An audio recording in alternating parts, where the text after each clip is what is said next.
बहुत ही अहम और मुफीद बातें समाअत फरमाई। अब इस प्रोग्राम के हमारे आखिरी मेहमान हैं और अल-कलम एजुकेशनल ट्रस्ट के हमारे सरपरस्त और सूबाई जमीयत अहले हदीस मग़रिबी यूपी के अमीर फ़ज़ीलतुल शेख जनाब मौलाना मोहम्मद जरजीर साहब हफ़िज़हुल्लाह तआला है। आपका मौज़ू है तालीम से आती है अक़वाम में बेदारी। मैं फ़ज़ीलतुल शेख मौलाना से दरख्वास्त करता हूँ कि आप आए और अपने मौज़ू की वज़ाहत करें। अस्सलामु अलैकुम वरहमतुल्लाहि वबरकातुहू। अल्हम्दुलिल्लाह नहमदुहु व नस्तईनुहु व नस्तगफिरुहु व नऊज़ु बिल्लाहि मिन शुरूरि अनफुसिना व मिन सय्यिआति अअमालिना। मन यहदिहिल्लाहु फला मुज़िल्ल लहु व मन युज़लिल फला हादिय लहु। व अशहदु अल्ला इलाहा इल्लल्लाह वहदहु ला शरीका लहु व अशहदु अन्न मुहम्मदन अब्दुहु व रसूलुहु। अम्मा बाद फ़इन्न खैरल हदीस किताबुल्लाह व खैरल हदी हदी मुहम्मदिन सल्लल्लाहु अलैहि वसल्लम व शर्रिल उमूरि मुहदसातुहा व कुल्लु मुहदसतिन बिदअह व कुल्लु बिदअतिन ज़लालह व कुल्लु ज़लालतिन फिन्नार। अऊज़ु बिल्लाहि मिनश शैतानिर रजीम। बिस्मिल्लाहिर रहमानिर रहीम। इक़रा बिस्मि रब्बिकल लज़ी खलक़ खलक़ल इंसान मिन अलक़। इक़रा व रब्बुकल अकरमुल लज़ी अल्लम बिल क़लम अल्लमल इंसान मा लम यअलम। क़ाल अन्नबिय्यु सल्लल्लाहु अलैहि वसल्लम तलबुल इल्मि फ़रीज़तुन अला कुल्लि मुस्लिम। रब्बि इश्रह ली सदरी व यस्सिर ली अमरी वहलुल उक़दतम मिन लिसानी यफ़क़हू क़ौली। क़ाबिल सद एहतराम सदर मुहतरम बावक़ार उलमाए किराम, मोहल्ला भूरा की इस वसी व आरीज़ मस्जिद में जमा होने वाले मुअज़्ज़ज़ सामीन, अल-क़लम एजुकेशनल ट्रस्ट के अरकान, मेंबरान और ज़िम्मेदारान, ये प्रोग्राम जो आज 11 तारीख़ को रखा गया, बहुत ही उजलत में और जल्दबाजी में रखा गया, क्योंकि मेरे पास आगे कोई वक्त नहीं था। इससे पहले जब मैं आया यहाँ तो अनवार साहब से बात हुई और उसी वक्त ये तय हुआ कि मैं सिर्फ 12-13 तक ही रहूँगा और उसके बाद फिर मैं बॉम्बे जा रहा हूँ और तकरीबन 15 नवंबर से लेकर 15 जनवरी से लेकर 30 जनवरी तक मैं बॉम्बे ही में हूँ। बीच में एक दिन का प्रोग्राम मेरा राजस्थान में कोटा में है। 26 जनवरी को मैं वहीं से बॉम्बे से वहाँ आऊँगा कोटा और फिर कोटा से फ़ौरन फिर मुंबई लौट के जाना है, क्योंकि हमारी फैमिली हमारे साथ रहेगी। 15 दिन वहाँ कंटिन्यू प्रोग्राम है तो हम उसमें शिरकत नहीं कर पाएंगे। तो तय हुआ कि ये आज की तारीख़ 11 तारीख़ वो मैंने दे दी और उसी पर आपका ये प्रोग्राम यहाँ फ़िक्स हो गया। फिर बीच में हमारे पास सूबाई जमीयत अहले हदीस के भी नाज़िम हैं और मरकज़ी जमीयत अहले हदीस के भी नाज़िम हैं, मौलाना हारून साहब मोहम्मदी। उन्होंने कहा कि एक मीटिंग है हम रख रहे हैं और वो आज ही के दिन 11 तारीख़ को मीटिंग सूबाई जमीयत की उन्होंने मेरठ में रख दी। किसी दूसरी जगह नहीं रख सकते हैं, अभी उनका ऑपरेशन वगैरह हुआ है तो अभी वो ज़्यादा दूर दौरा नहीं कर पाएंगे, चल नहीं फिर पाएंगे। तो मैंने कहा कि शेख हम तो 11 तारीख़ को अपने इटावा में प्रोग्राम दे चुके हैं, बड़ा मुश्किल हो जाएगा। तो उन्होंने कहा कि इतवार के अलावा कोई दूसरा दिन सूट भी नहीं करता है। तो इस शर्त पर फिर उन्होंने जुमे के दिन वो मीटिंग रखी कि आपको जुमे का खुतबा भी हमारे यहाँ देना होगा और शाम को प्रोग्राम ये मीटिंग भी आपको करनी होगी। मैं फिर जुमा, ये परसों का जुमा मैंने मेरठ में पढ़ाया, शाम को फिर मीटिंग की और फ़ौरन वहाँ से चला और चल के फिर मैं सुबह पहुँचा ही था शनिचर को लखनऊ। हाफिज़ अब्दुल्ला साहब जो हमारी जामा मस्जिद के इमाम हैं, उन्होंने कहा मुझे भी किसी डॉक्टर को दिखाना है और उनका इलाज, चूँकि वो एक अच्छे डॉक्टर हैं हमारे जो है ताल्लुकात में हैं और उनको फ़ायदा भी हो, तो मैंने कहा आप भी चले आइए। तो उनको दिखाया, फिर गाड़ी उठाई और फिर मैं यहाँ आया और फ़ौरन यहाँ से प्रोग्राम ख़त्म करके आज रुकूंगा और कल कासगंज होते हुए मैं फिर अलीगढ़ निकल जाऊंगा और फिर वहाँ से बम्बई का शो। तो ये प्रोग्राम हकीकत में बड़ा गहमा गहमी वाला प्रोग्राम हुआ है। मैंने कहा भी था अनवार साहब से कि प्रोग्राम को आगे पीछे करना पड़ेगा क्योंकि सूबाई जमीयत की मीटिंग है, लेकिन फिर बाबला ये हुआ कि कुछ सुनने में आया कि वादा कर लेते हैं, धोखा देते हैं, आते नहीं हैं, इस तरीके की चहमेगोइयाँ होती हैं और वो तो अब सुनने की आदत हो ही चुकी है, कोई बड़ी बात नहीं है। तो फिर मैं तरमीम की गई और बहरहाल इस प्रोग्राम में शिरकत की गई। मेरे भाइयों, बहुत ही काबिल अहमियत से भरा हुआ यानी काबिल एहतराम इस प्रोग्राम को हम कह सकते हैं, जो इल्म के ताल्लुक से, इसमें कोई शक नहीं। इल्म की अहमियत का अंदाजा अगर आपको लगाना है तो वो वजदान से लग जाता है। किसी भी जाहिल आदमी से भी अगर आप कह दो, जो अंगूठा छाप हो, जिसको दस्तखत करना भी ना आता हो, उससे भी अगर आप कहें कि माशाल्लाह आप तो बड़े पढ़े लिखे लग रहे हैं, क्या सलाहियत है आपकी यार, आपके अंदर कितना इल्म है, आप कितनी अच्छी बात करते हैं, तो वो भी खुश हो जाएगा कि हमारी निस्बत इल्म से जोड़ी जा रही है, हमारी निस्बत इल्म से जोड़ी जा रही है। और अगर आप किसी जाहिल और अनपढ़ से भी अगर आप ये कह दे, भक बड़ा जाहिल है तू, ना पढ़ा लिखा, तो वो भी बुरा मान जाएगा, कमीने तो हमको जाहिल कह रहा है।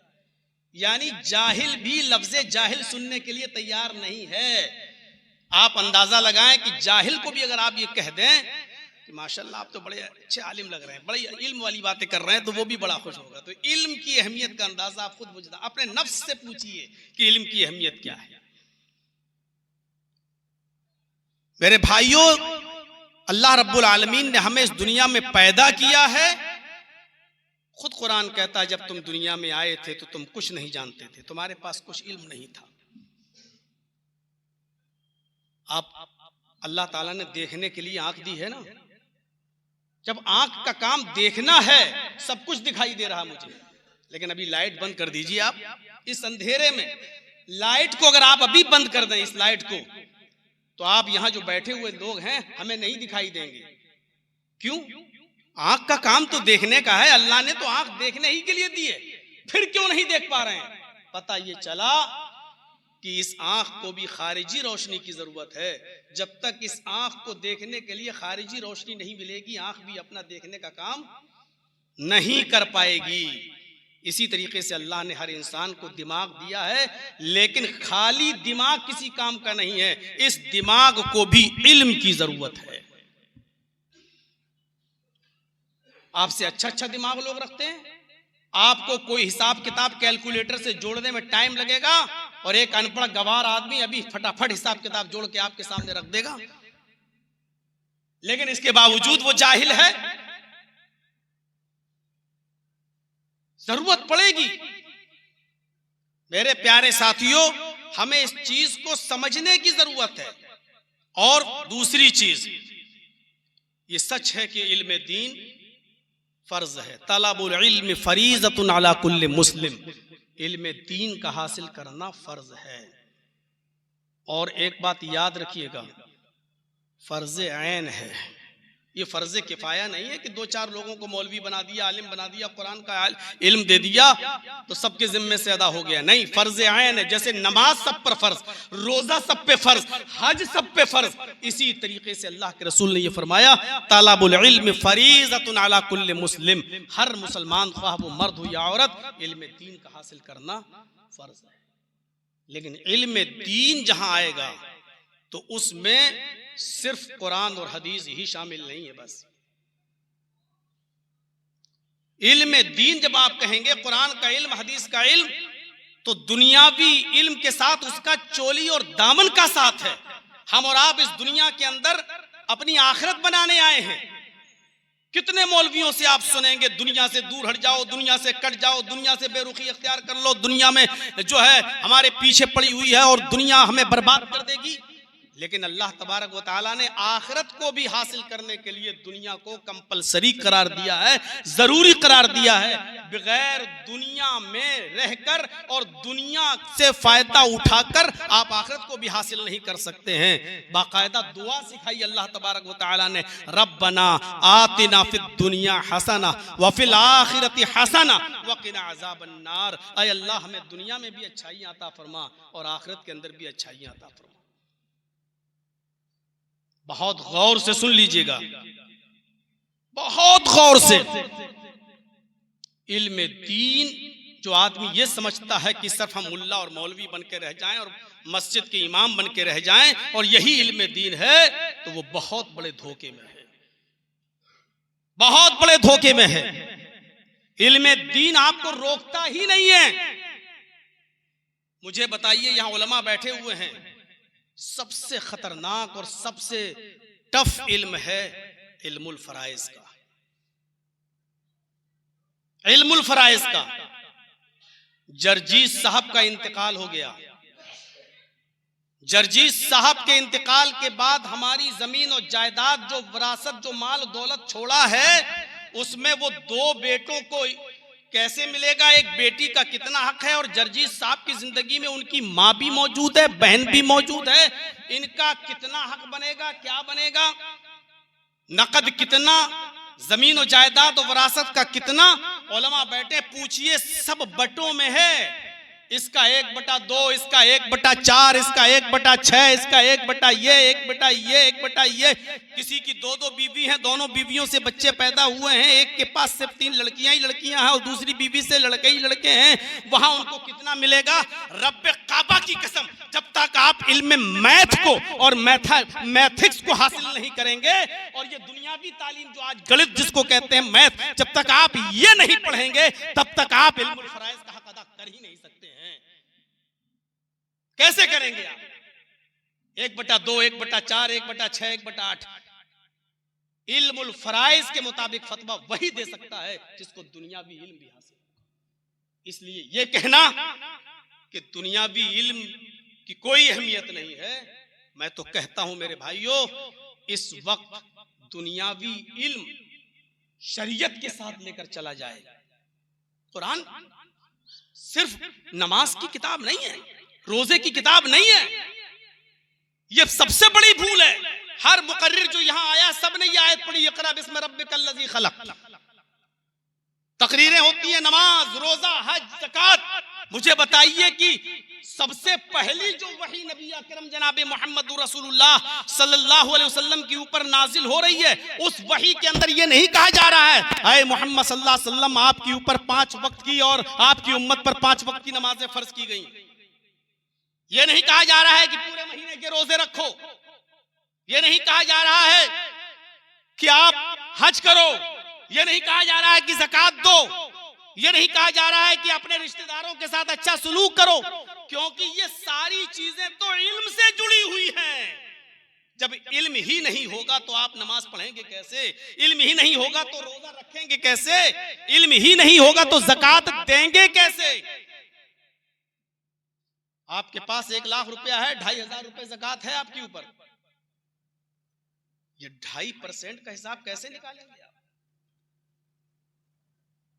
गाय और भैंसे हैं, बकरियां हैं, उनकी ज़कात कैसे निकालेंगे आप? 7.5 तोले सोना उस जमाने में चलता था, आज उस ग्राम में आ गया तो कितना ग्राम, उसका हिसाब किताब लगाइए।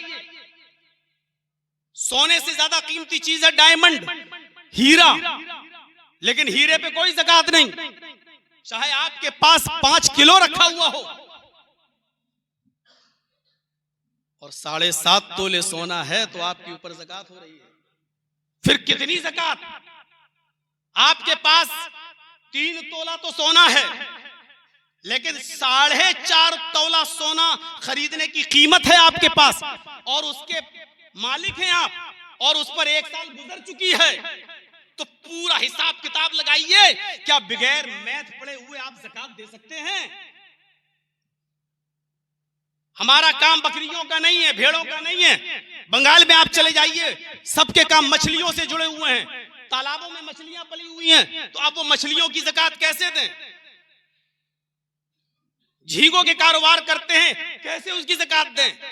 इसलिए जहां इल्म दीन आएगा, दुनियावी इल्म उसके साथ बिल्कुल वैसे ही जुड़ेगा जैसे मोबाइल के लिए सिम जरूरी है और सिम के लिए मोबाइल जरूरी है।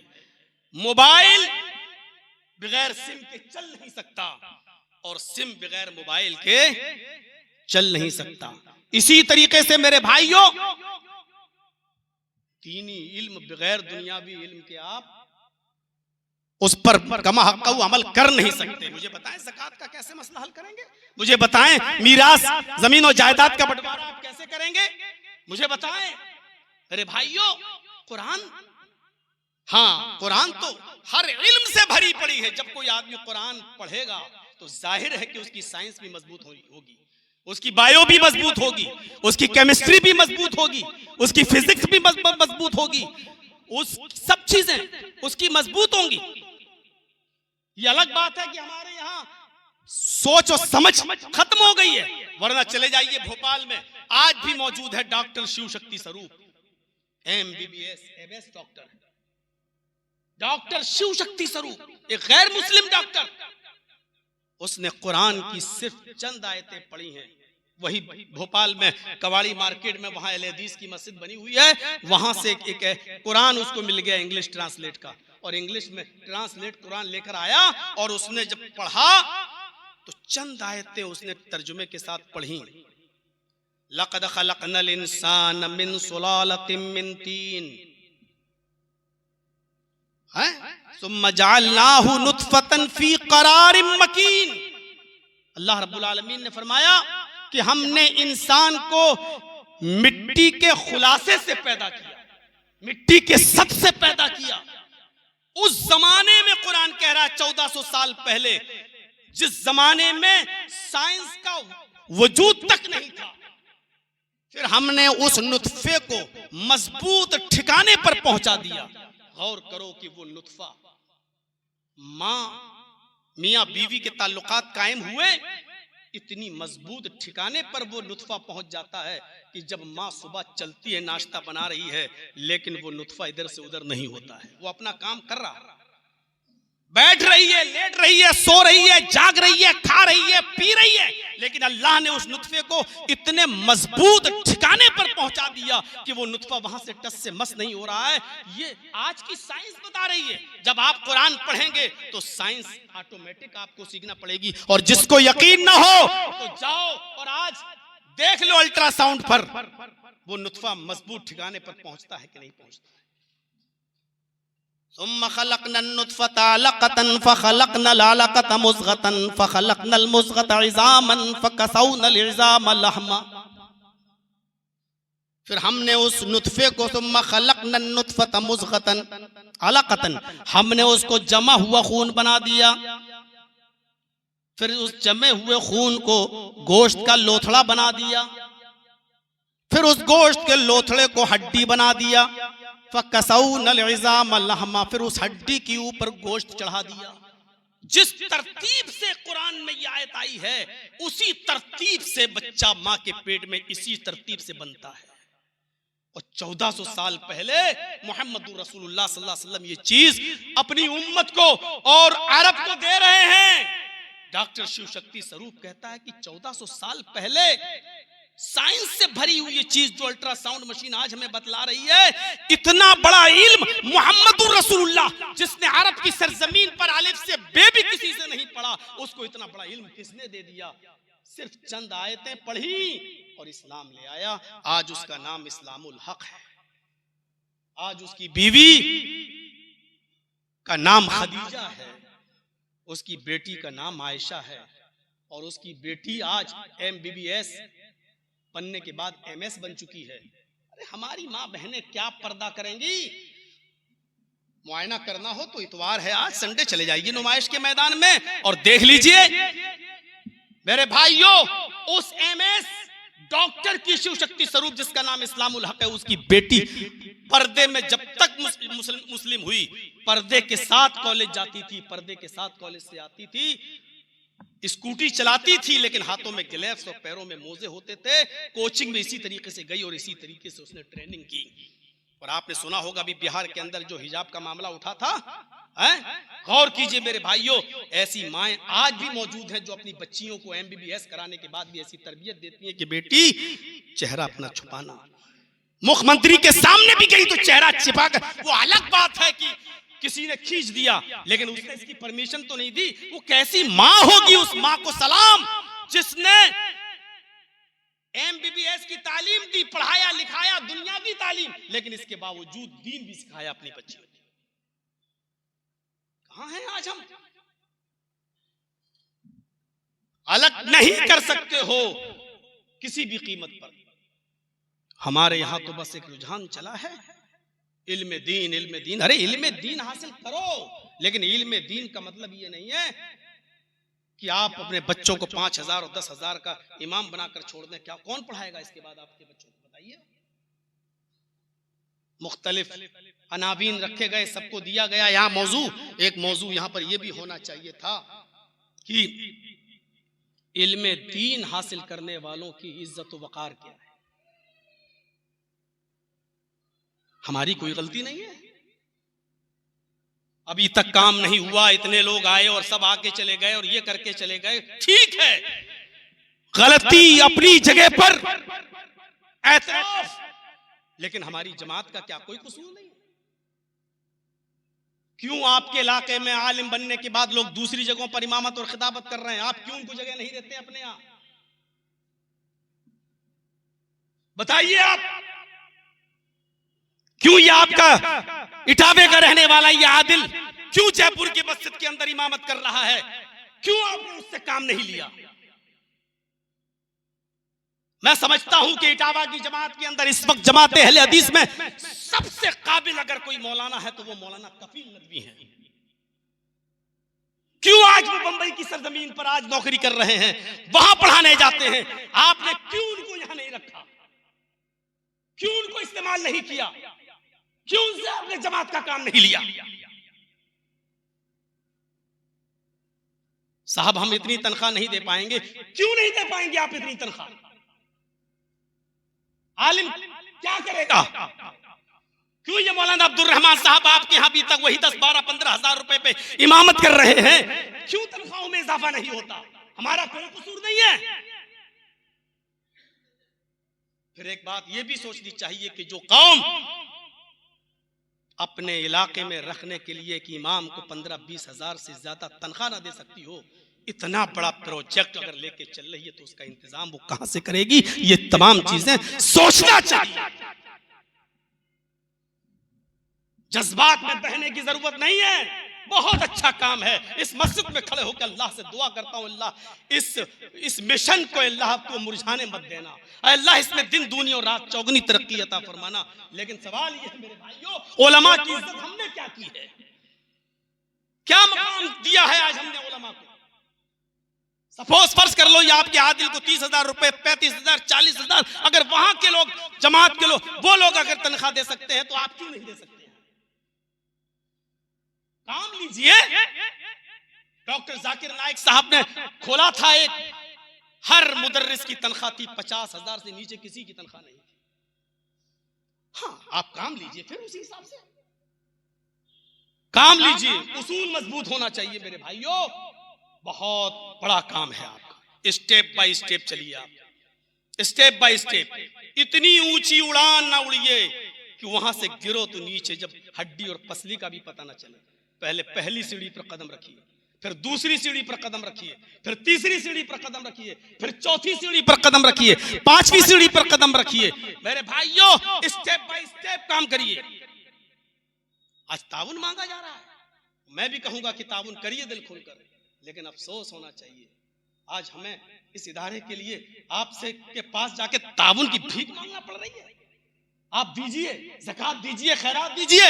एक नौजवान, 18 साल का नौजवान, और सुनो, तुम्हें नसीहत कर रहा हूं, कलकत्ता की सरजमीन पर 18 साल का नौजवान वली रहमानी, कौम के सामने उसने ज़कात की और सदक़े की भीख नहीं मांगी, सिर्फ 1 रुपए का कर्जा मांगा। बस 1 रुपया आप दीजिए, 1 रुपया। एक एक रुपया उसने लिया और पूरे हिंदुस्तान से उसने कई करोड़ रुपया, 25-30 करोड़ की आबादी में 1 रुपया कौन नहीं देगा।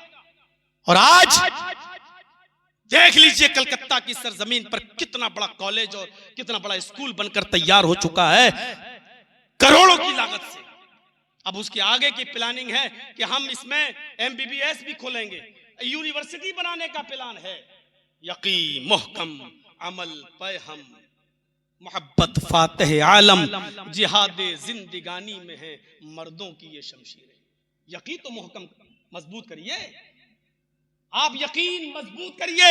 इरादा किया है तो अब पीछे मत आइए। बहुत खुशी हुई इस बात से। इश्तियाक साहब ने अभी कहा था अपनी तकरीर में, अच्छा हुआ इस तरीके की सफाइयां पेश होनी चाहिए कि हम ये पानी की बोतलें और नाश्ता अल कलम ट्रस्ट की तरफ से नहीं करा रहे हैं। मेरे मशवरे हैं इसी तरीके से आप काम करते रहिए। दुनिया की कोई मुखालिफत आपको नहीं रोक सकती आपके मिशन से। और साफो शफाफ आईना पेश करते रहिए और इस चीज में पीछे कभी मत हटिएगा। जब हजरत उमर फारूक रजी अल्लाह ताला अन्हु मिंबर पे खड़े हो गए और खुतबा देने लगे तो एक नौजवान उठता है और उठकर कहता है, उमर खुतबा नहीं सुनेंगे, खुतबा उस वक्त सुनेंगे पहले ये हिसाब दो कि नया कुर्ता कहां से आया तुम्हारे जिस्म पर, नई कमीज कहां से आई, अमीरुल मोमिनीन। तब हजरत उमर ने कहा कि बेटे उठो, तुम सफाई पेश करो। बेटे ने कहा कि बैतुल माल से एक एक चादर सबको मिली, मेरे बाप को भी एक चादर मिली, उस एक चादर का मेरे बाप ने कमीज बना लिया, कुर्ता बना लिया। नौजवान इत्मीनान हुआ, कहा नहीं, एक चादर तो मुझे भी मिली, मेरी कमीज तो बनी नहीं, आप तो लंबे चौड़े, हमसे ज्यादा मोटे ताजे, आपका कमीज आपका कुर्ता कैसे बन गया। बेटे फिर सफाई पेश करो। अल्लाह की कसम अगर ये इल्जाम लगा रहा मेरे ऊपर तो उमर मोहम्मदुर रसूलुल्लाह के मिंबर पर कभी जिंदगी भर कदम नहीं रखेगा। बताओ तो क्या सफाई पेश की कि एक चादर मुझे भी मिली थी। बेटे ने कहा मैंने अपनी भी चादर अपने बाप को दे दी। भाई मेरा बाप है, मैंने अपनी चादर भी अपने बाप को दे दी। मेरे बाप ने अपनी और मेरी दोनों चादरें मिलाकर कमीज बना ली। नौजवान ने कहा अमीरुल मोमिनीन, मैं मुतमईन हो गया, अब आप खुतबा दीजिए। उसके बाद हजरत उमर ने खुतबा दिया। खुतबे में ये अल्फाज कहे कि अल्लाह ऐसे नौजवानों की हिफाजत फरमाना, ये नौजवान रहेंगे तो कोई भी जिम्मेदार अपनी जिम्मेदारी से सबको दोष नहीं हो सकता, उसको हिसाब व किताब देना पड़ेगा। मेरे भाइयों, इस तरीके की पाकी सफाई और हमारे मुआशरे में होनी चाहिए। लेकिन अब इसका मतलब ये भी नहीं कि हरू गैरू नत्थू गैरू जो भी खड़ा हो जाएगा लाओ हिसाब दो। दोनों बातें हैं। मस्जिद से निकले, ला हाफिज इश्तियाक साहब आप सेक्रेटरी हैं, बताइए कितना चंदा हुआ। अतीक साहब आपके पास खजांची है, बताइए क्या हिसाब हुआ। हर एरू गैरू को हिसाब किताब नहीं देना चाहिए। आप मुतमईन हैं तो मदद कीजिए और नहीं मुतमईन है तो नहीं। लेकिन हाँ, जब जिम्मेदार आपसे कुछ मांगे और जिम्मेदार जब आपसे कोई बात कहें तो फिर आपको भी बिल्कुल साफ सुथरा होना चाहिए। और जब आप ऐसा होंगे तो दुनिया की कोई ताकत आपको नहीं रोक सकती।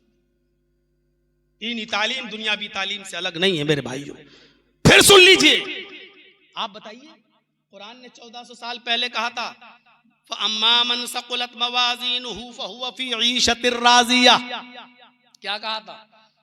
नेकियां और बुराइयां तौली जाएंगी, जिसकी नेकियों का पल्ला झुक गया वो जन्नती है। अब नेकियां और बुराइयां दिखाई तो देती नहीं, तौली कैसे जाएंगी? साइंस आप पढ़ेंगे तभी तो आपको पता चलेगा, बायो आप पढ़ेंगे तभी तो आपको पता चलेगा। ये जवाब आप कैसे देंगे? शमाइल नदवी ने जवाब कुरान से नहीं दिया था, हदीस से नहीं दिया था, अकल से दिया था, साइंस से दिया था।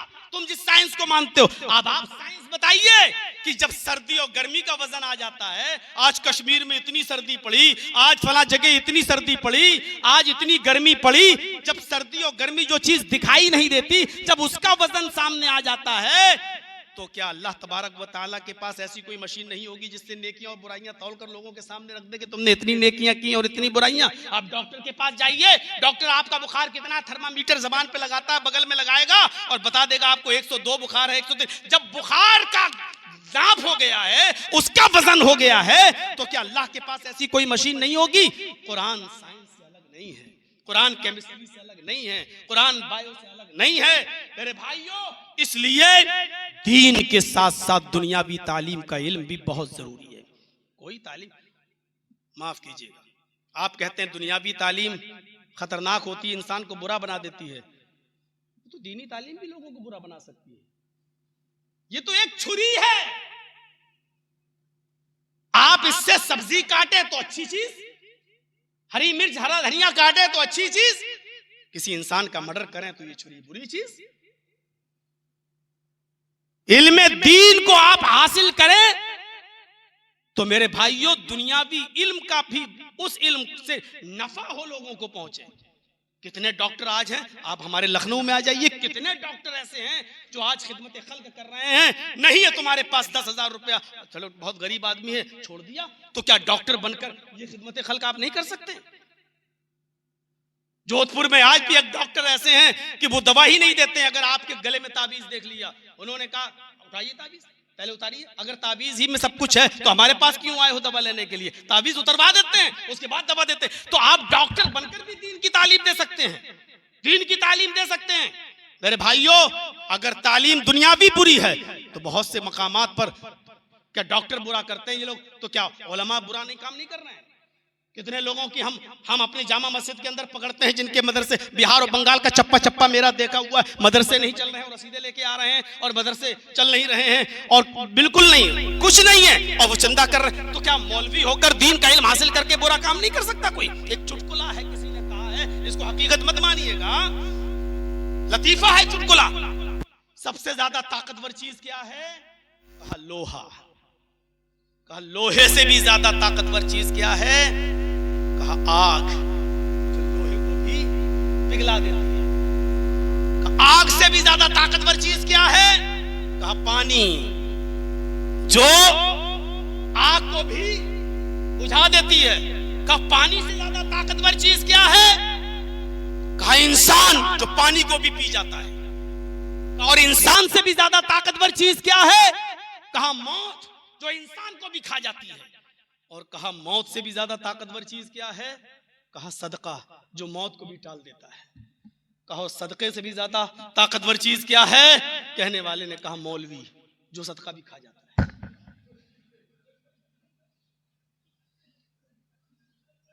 मेरे भाइयों, अगर दीन की तालीम हासिल करके अगर हम ये कर रहे हैं तो ये दीनी तालीम भी हमारे लिए गैर सूदमंद, और अगर दुनियावी तालीम हासिल करके हम दीन की खिदमत नहीं कर रहे हैं तो वो भी गैर सूदमंद।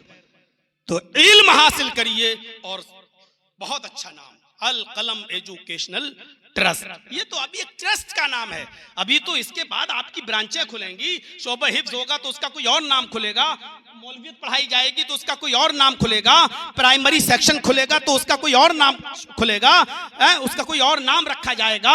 लड़कियों का अगर अलग शिफ्ट बनेगी तो उसका कोई और अलग नाम रखा जाएगा। ये तो एक मरकजी हैसियत है। अभी तो शिफ्टें बहुत अलग अलग हैं, अभी तो बहुत चीजें बाकी हैं, लेकिन इंशाअल्लाह जब आपने बुनियाद रखी दी तो जो ताबुन करते हैं ले लीजिए, और जो नहीं करते हैं तो ना उम्मीद होने की जरूरत नहीं है। वली रहमानी की तरह अपने अंदर एक जज्बा पैदा करिए।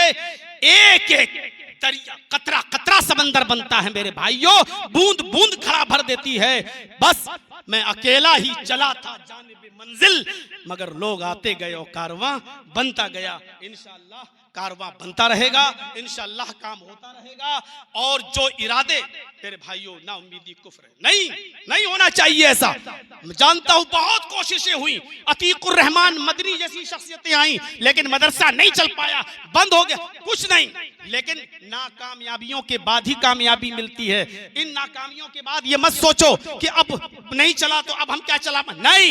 नाकाम नेपोलियन की मिसाल को याद रखिएगा। नेपोलियन बहुत बड़ा बिजनेसमैन था, लेकिन अपने कारोबार में बहुत बुरी तरीके से नाकाम हो गया और उसने खुदकुशी करने का इरादा कर लिया। वो अपनी कुर्सी पर बैठा सोच रहा था कि अब मैं कैसे उठूंगा, मेरा इतना नुकसान हो गया, मैं कैसे करूंगा। उसकी नजर एक चींटी के ऊपर पड़ी और चींटी को जब उसने दीवार पे चढ़ता हुआ देखा, वो चींटी चढ़ी फिर गिरी, फिर चढ़ी फिर गिरी, फिर चढ़ी फिर गिरी। उसने काउंट किया, उसने गिनती गिनी, वो चींटी 54 मरतबा दीवार पे चढ़ी और 54 मरतबा गिरती है और 55 भी मरतबा कोशिश करके वो मंजिल पर पहुंच जाती है और वहां रखा हुआ लड्डू, वहां रखी हुई मिठाई पर पहुंच जाती है। नेपोलियन कहता है एक मामूली मखलूक, एक चींटी हिम्मत नहीं हारती है, बार बार गिरती है और बार बार पहुंचने की कोशिश करती है और उसकी हिम्मत रंग लाती है और 55 मरतबा वो अपनी मंजिल पर पहुंच जाती है। तो हम बार बार अगर मेहनत करें तो हम अपने मकसद को क्यों नहीं पा सकते?